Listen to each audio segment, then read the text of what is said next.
Hello, I am Param Singh. Let's attempt to solve the following problem. So the problem is to determine if a given string is a palindrome. So what is a palindrome? It is a string that when reversed remains the same as the original string. So what do we mean by that? Let's look at few examples to make it more clear. So here the first string is just a word greet, and we say that it is not a palindrome because when we reverse it, meaning it becomes TEERG, the resulting string is not equal to the original string. Whereas if we look at the second example, radar, we say that it is a palindrome because when we reverse it, it remains the same, RADAR. In the next example, we also say that this is also a palindrome, step on no pets, because when we reverse it, we get the exact same words.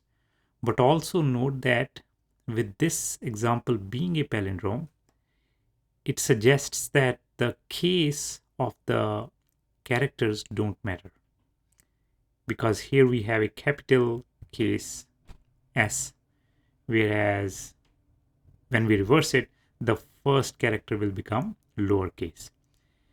In the next example, we say that this is also a palindrome, never odd or even, and this suggests that the spaces between the words also don't matter, because if they do, then this would not qualify as a palindrome. And the last one is just a trivial example of something that is again not a palindrome. So with these pieces of information, I would encourage you to take a pause and attempt to design the function on your own, and then you can come back and we can compare our solution.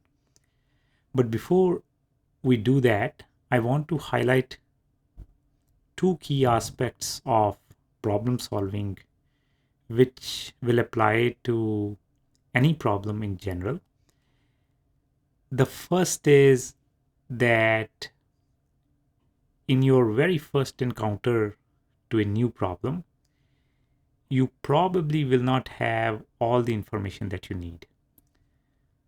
A problem might have some ambiguity in it.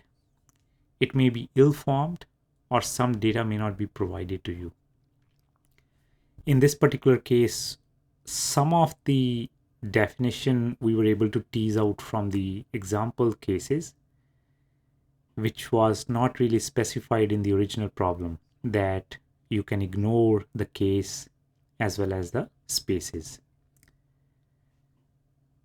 So what that means is that typically you have to work a lot before you start to design your solution in any programming language, working with your colleagues and stakeholders to understand what problem you are trying to solve. The second aspect is when we ask the question, what is a palindrome? We are trying to understand some domain knowledge. So you will not have all the domain knowledge for the system that you are solving the problem for. And once again, here you have to spend some upfront time. And one last thing which is specific to solving problems with a programming language, I want to highlight is that before you start to design your own functions, once you have done the analysis, you probably want to research the documentation and see if libraries or functions already exist that may help you solve some part of the problem. I go back to web browser and go to Elixir Lang website. Here's a link to the documentation. So if I go to that link, and at the very top, I have a link to the Elixir standard library. So if I go to that, on the left panel, I will see a tab for modules. And these are all the modules that are available to us right off the bat. So we have a duration, time, integer, and if I use the drop down in any module, I will have a list of functions. For example, here, if I expand the function list in integers, I will see that there are quite a few functions in that module. Similarly, for our problem, we may have to kind of look for functions under the string module, and you can see there are even more functions in the string module that might be helpful for us. To look at their help, you can basically click on any function and it will show you on the right what the spec is and the purpose statement and some of the examples for that particular function. But you could also go back to your interactive Elixir, IEX, and you can look for the documentation by typing h and space, and then you would write your module name. So you have to know which module your function resides in. And if you hit dot and tab, the IEX will show you the available functions that are there in that module. And for example, if I want to look at digits, I type few letters and hit tab again, and it auto completes that, and hit enter.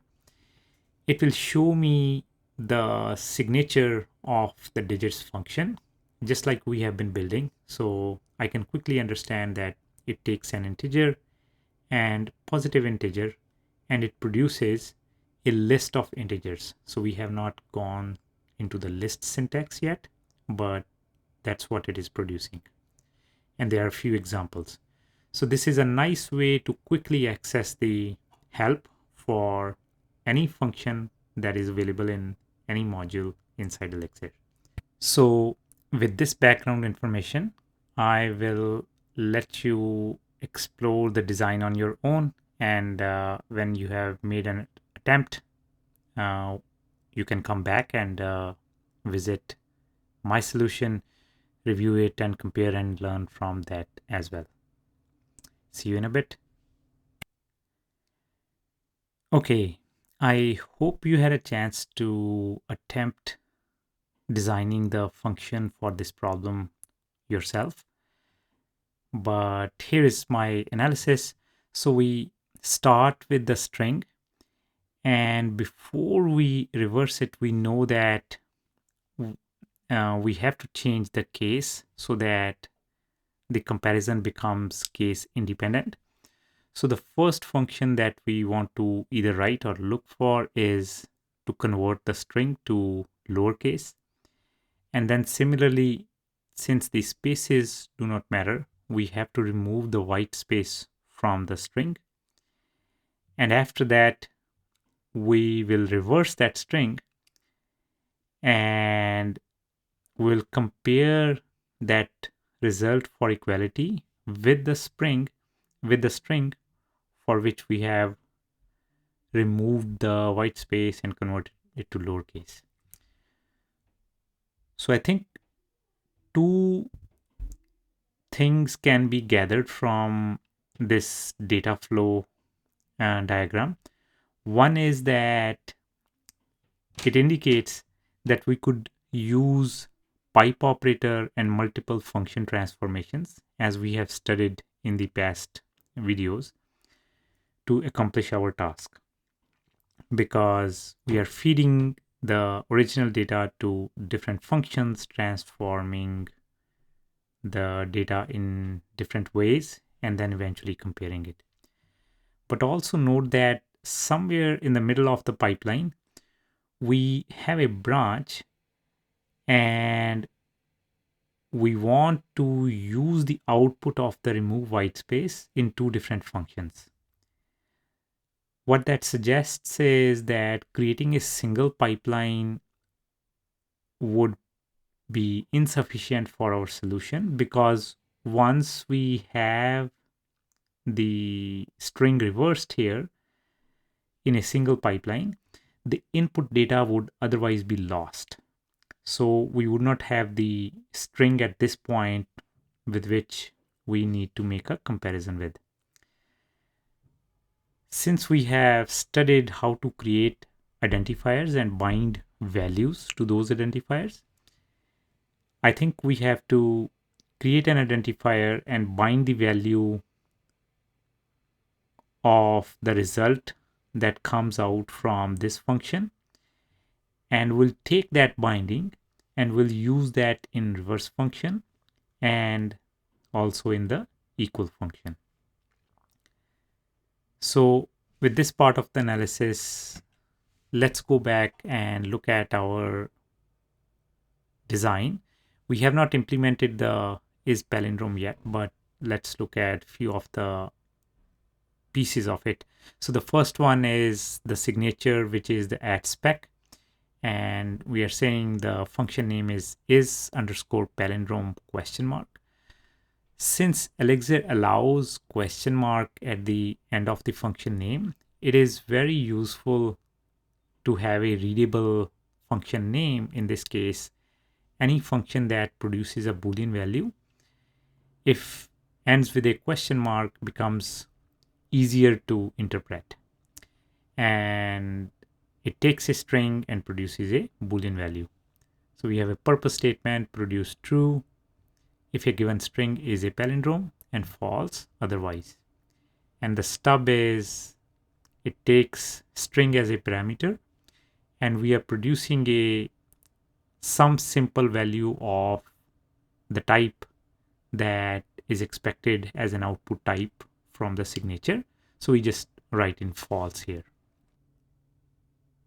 Let's look at our test file for a second. So we have 5 tests written here. For example, is palindrome greet is false, is palindrome radar is true, and so on and so forth. So if I run mix test, I would note that 5 tests are there and 3 fail, and the 2 other that are passing, that's just again by chance that our stub value that we added as a false happens to be one of the output values in our test cases. So that's just a coincidence, not that we have implemented our function and it is correct. So to start to implement, let's start again just looking at this pipeline, and we start with a string, and this will be piped to there is a function in the library string dot, I think it's called down case. So this will convert the string into down case. And then we have another function in the string library called replace, and we are going to replace space with no space, and that should do it. So since the output of this pipeline has to be fed into 2 different functions, let's create an identifier for it. So I'm going to call it normalized, let's say string equals. Then what I do is I say normalized string is equal to, and then there is a function for reversing a string. So I feed a normalized string to that, and that's my implementation. So let's go back to our console, and I'm going to do mix test again, and now all our tests pass. So there we have it, the implementation for a palindrome function to check if a given string is a palindrome or not. I hope this was useful. If you have any questions or comments, please feel free to leave those down in this video. And I will see you in the next one.